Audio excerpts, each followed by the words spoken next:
നമ്മൾ ഇന്ന് ട്രിഗ്നോമെട്രിയുടെ ടേബിൾ എങ്ങനെ പഠിക്കാമെന്നാണ് നോക്കുന്നത്. ട്രിഗ്നോമെട്രി എന്ന് പറഞ്ഞാൽ ഭയങ്കര ഇമ്പോർട്ടന്റ് ആയിട്ടുള്ള ഒരു ടോപ്പിക്കാണ്. SSCയുടെ കേസ് ആണെങ്കിൽ RRBയുടെ കേസ് ആണെങ്കിൽ എങ്ങനെ പോയാലും ഒരു 4 to 5 ക്വസ്റ്റ്യൻസ് ചോദിക്കും. ഈ ടേബിൾ പഠിച്ചു കഴിയാൻ നേരത്ത് തന്നെ നമുക്ക് ഏകദേശം 50 to 60% ക്വസ്റ്റ്യൻസ് ഡയറക്റ്റ് പെട്ടെന്ന് സോൾവ് ചെയ്യാൻ പറ്റും. ഈ ടേബിളും കാണാതെ പഠിക്കേണ്ട യാതൊരു ആവശ്യകതയില്ല. ജസ്റ്റ് ഒരു കാര്യം മാത്രം എന്ത് ചെയ്താൽ മതി, ഓർത്തിരുന്നാൽ മതി. ഞാൻ 0 to 1 വരെ ഉള്ളതിനെ 5 ആയിട്ട് സ്പ്ലിറ്റ് ചെയ്ത് എഴുതി.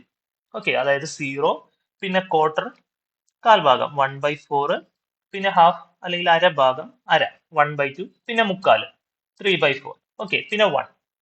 ഇനി ഞാൻ ഇതെല്ലാത്തിന്റെയും സ്ക്വയർ റൂട്ട് എടുത്തു. 0യുടെ സ്ക്വയർ റൂട്ട് എന്ന് പറയുന്നത് എത്ര തന്നെയാണ്? 0 തന്നെയാണ്. 1/4ന്റെ സ്ക്വയർ റൂട്ട് എന്ന് പറയുന്നത് എത്രയാണ്?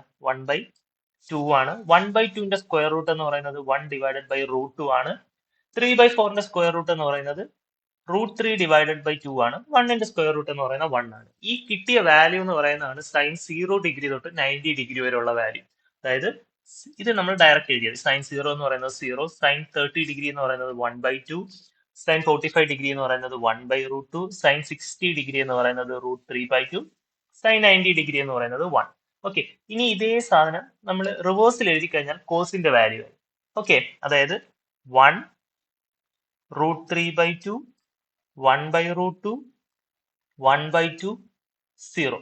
ഓക്കെ, ഇനി കൊസീക്ക് എന്ന് പറഞ്ഞാൽ എന്താണ്? 1/sin ആണ് കൊസീക്ക്. ഓക്കെ, അപ്പൊ സൈനിന്റെ വാല്യൂ തിരിച്ചിട്ടാൽ മതി. അതായത് 1 ഡിവൈഡഡ് ബൈ സൈൻ ആണ് കോസ്. ഓക്കെ, അപ്പൊ 1 ഡിവൈഡഡ് ബൈ 0 എന്ന് വരും. എനിത്തിങ് ഡിവൈഡഡ് ബൈ 0 എന്ന് പറയുന്നത് എന്താണ്?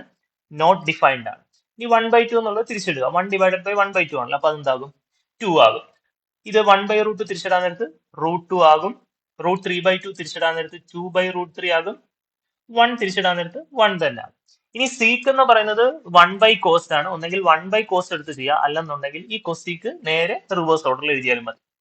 കൊസീക്കിന്റെ നേരെ റിവേഴ്സ് ഓർഡറിൽ എഴുതാൻ നേരത്ത് സീക്ക് കിട്ടും. അതായത് 1, 2/√3, √2, 2 നോട്ട് ഡിഫൈൻഡ്.